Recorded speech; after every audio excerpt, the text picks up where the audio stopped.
How's it going, everybody? In this video, I'm going to be talking about the difference between joy and happiness.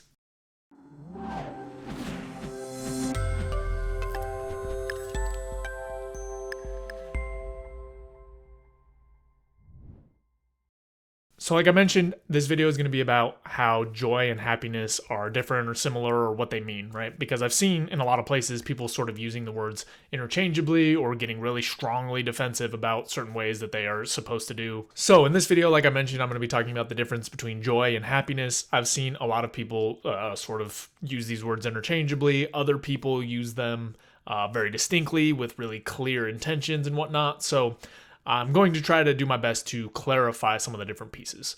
Now, if you want to go by dictionary definitions, right, joy and happiness are basically interchangeable. They are words that often mean the same thing.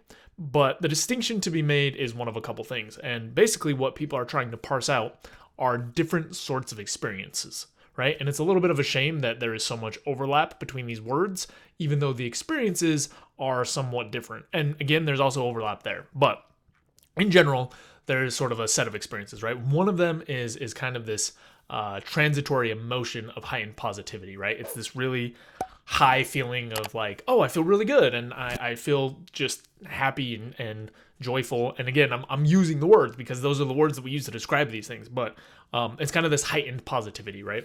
There was another experience that is more around contentment, peace, and calm, right? It's sort of being satisfied with the world around you and the way that things are happening.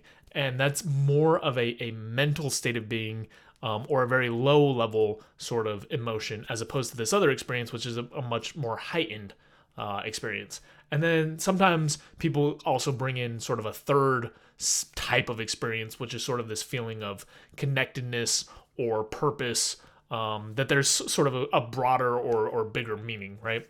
And I personally find happiness to sort of encompass all these experiences, but what I believe doesn't really matter, right? What matters is the way that people are using language and what they're trying to communicate. So when you run into one of these hiccups, or when you hear people using these words, it can be really useful to ask to go a little bit deeper, right? Because some people might say, oh, happiness is this long-lasting thing and joy is transitory. And then you might talk to someone else who believes the exact opposite or is using words exactly the opposite. Like in the podcast that we do on happiness, so many people define happiness different ways. And what really matters is what you're trying to say, right? The exact word isn't important because by actual definition, you can use these words interchangeably. But as far as communication goes, you need to understand what it is the other person is actually trying to communicate. So in this instance, when there's so much overlap between these words, it's really useful to sort of ask what it is that people are looking for or what they're trying to say. And generally, it's going to be one of those three buckets, right? It's either going to be a really heightened sense of emotion and positivity, or it's going to be this broader sense of sort of contentment and peace, or sometimes it's going to be this sense of connectedness and calm, but sometimes that's worked into the second one. It all just depends, right? So ask questions.